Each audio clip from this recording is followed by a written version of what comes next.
Okay, class 9th आज हम पढ़ेंगे civics chapter 2 what is democracy, why democracy. तो one thing I want to tell you before this video कि chapter 1 जो है सिविक्स का, democracy in the contemporary world has been related from the syllabus. तो we are starting our syllabus from chapter 2 what is democracy, why democracy. इस chapter को शुरू करने से पहले आपको जानना होगा कि डेमोक्रेसी का मतलब क्या होता है। तो देखो, डेमोक्रेसी जो है, डेमोक्रेसी वर्ड दो वर्ड को मिला के बना है। The two words are demo plus cracy equals to democracy. तो देखो, डेमो का मतलब क्या होता है? डेमो का मतलब होता है लोग यानी कि पीपल, और क्रेसी का मतलब होता है शासन यानी कि राज करना। इंग्लिश में बोलेंगे टू रूल। तो डेमोक्रेसी को मिला के क्या बना हिंदी में? लोकतंत्र, लोगों का तंत्र यानी लोगों का शासन, या फिर प्रजातंत्र भी बोल सकते हैं इसे। और इंग्लिश में क्या बोलेंगे? रूल ऑफ पीपल यानी कि लोगों का राज। ये होता है डेमोक्रेसी। तो आई थिंक अब क्लियर हो गया होगा मीनिंग आपको डेमोक्रेसी का मतलब क्या होता है। तो देखो, डेमोक्रेसी की डेफिनेशन देखेंगे इसको डीप में समझने के लिए। It is a type of government in which representatives are elected by the people. कि ये इस तरह की सरकार है इन विच जिसमें रिप्रेजेंटेटिव्स, जिसमें जो कि रिप्रेजेंटेटिव्स हैं are elected by the people, वो लोगों के द्वारा चुने जाते हैं। देखो, रिप्रेजेंटेटिव्स कौन होते हैं? यानी जो सरकार में हम लोगों को दर्शाते हैं वो रिप्रेजेंटेटिव्स होते हैं। और वो चुने किसके द्वारा जाते हैं? वो हमारे ही द्वारा चुने जाएं, लोगों के द्वारा ही चुने जाएं, तो उसे डेमोक्रेसी कहा जाता है। तो ये एक इस तरह की सरकार है जिसमें रिप्रेजेंटेटिव्स जो हैं लोगों के द्वारा ही चुने गए हैं। तो इसका मतलब हम ये भी कह सकते हैं कि सरकारें जो हैं वो इस तरह की भी होती हैं जिनमें लोगों के द्वारा चुने गए रिप्रेजेंटेटिव्स नहीं होते। तो देखो, अलग अलग तरह की सरकार मिलेंगी। फिर एक तो हमने पढ़ ली डेमोक्रेसी, और क्या हो सकती है? ऑटोक्रेसी। ऑटो मतलब कि खुद का, और क्रेसी यानी कि शासन, मैंने अभी ऊपर बताया। तो ऑटोक्रेसी खुद की सरकार भी हो सकती है। डिक्टेटरशिप हो सकती है यानी कि तानाशाही, जहाँ पर सिर्फ एक सिंगल पर्सन ही रूल करता है। ब्यूरोक्रेसी हो सकती है, ये बना है ब्यूरो प्लस क्रेसी से। ब्यूरो का मतलब क्या होता है? यानी ऑफिशियल्स जो हैं, ऑफिशियल्स जो हैं उनका शासन चलता हो। तो इस तरह करके जो गवर्नमेंट है वो बहुत सारे टाइप्स की हो सकती है। तो डेमोक्रेसी कौन सी होती है? जो लोगों का शासन हो।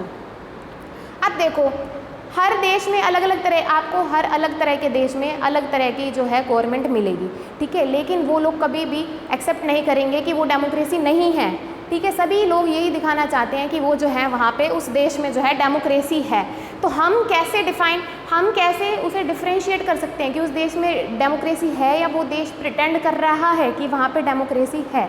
तो as a student of civics हमें इसके फीचर्स पढ़ने होंगे। अगर ये फीचर्स उस देश में मिलते हैं तो उस देश को डेमोक्रेसी कहा जा सकता है, उसे डेमोक्रेटिक देश कहा जा सकता है। तो देखो, फीचर्स क्या हैं डेमोक्रेसी के? ये 4 फीचर्स हैं हमारे यहाँ। फर्स्ट फीचर देखो, major decisions taken by elected leaders, यानी कि मेजर जो डिसीजन है उस देश के वो किसको द्वारा लिए जाएंगे? जिन लीडर्स को चुनावित किया गया है, जिन्हें चुना गया है। In a democracy the final decision making power must rest with those elected by the people. कि एक डेमोक्रेसी में फाइनल डिसीजन मेकिंग पावर जो है, फाइनल पावर जो है डिसीजन बनाने की वो किसके पास है? उन लोगों के पास जो कि लोगों के द्वारा चुने गए हैं। सेकेंड देखिए, free and fair electoral competition. Free and fair यानी कि बिना भेदभाव का, इलेक्टोरल कॉम्पिटिशन यानी कि इलेक्शंस। ऐसा देश जिसमें जो इलेक्शंस हैं वो बिना भेदभाव के होते हों, उस देश को डेमोक्रेटिक देश कहा जाएगा। A democracy must be based on free and fair election when those currently in power have a fair chance of losing. कि एक डेमोक्रेसी जो है वो फ्री और फेयर इलेक्शन पे बेस होनी चाहिए, बिना भेदभाव के चुनावों पर वो टिकी होनी चाहिए, जहाँ पर जो लोग पावर में हैं, जो लोग सत्ता में हैं, उनके पास भी पूरा चांस हो कि वो अगली बार अगले इलेक्शंस में, अगले चुनाव में वो भी हार सकें, कोई और अपनी सत्ता बना सके।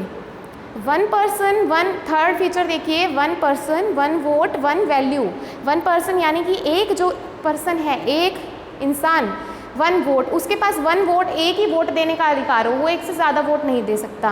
1 वैल्यू, और उस वोट की एक वैल्यू काउंट की जाएगी। आपका एक वोट जो है उसको एक ही माना जाए।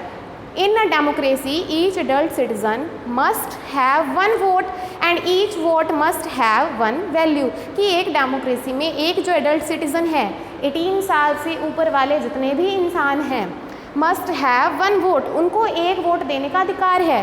And each vote must have 1 value, और उनके एक वोट की एक वैल्यू भी गिनी जाएगी।